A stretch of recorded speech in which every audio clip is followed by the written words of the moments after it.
உறுதியான பற்களுக்கும் ஆரோக்கியமான ஈறுகளுக்கும் Gopal tooth paste. மலேசியாவில் உள்ள தண்டாயுதபாணி கோயிலில் தைப்பூச திருவிழாவை ஒட்டி சுமார் 70,000 பேர் கலந்து கொள்வார்கள் என தெரிவிக்கப்பட்டுள்ளது. தைப்பூசத்திற்கு முந்தைய நாள் வெள்ளித்தேரில் உற்சவர் வலம் வருவது வழக்கம். காலை 5 மணி அளவில் கோயிலிலிருந்து புறப்பட்ட வெள்ளித்தேர் 5 கிலோமீட்டர் தூரம் பயணித்து ஸ்ரீ லயன் சித்தி விநாயகர் ஆலயத்தை சென்றடைந்தது. பின்னர் உற்சவரை பல்லக்கில் சுமந்து சென்று பக்தர்கள் நடனமாடி மகிழ்ந்தனர். மயில் வாகனத்தில் உலகை ஆள்பவனே.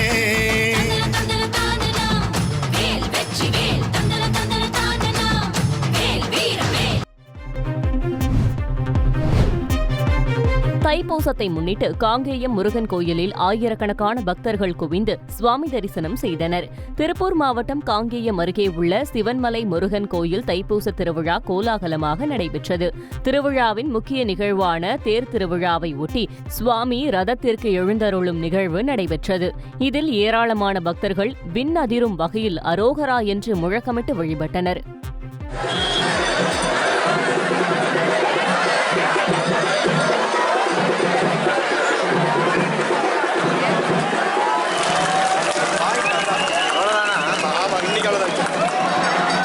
உறுதியான பற்களுக்கும் ஆரோக்கியமான ஈறுகளுக்கும் கோபால் டூத் பேஸ்ட்.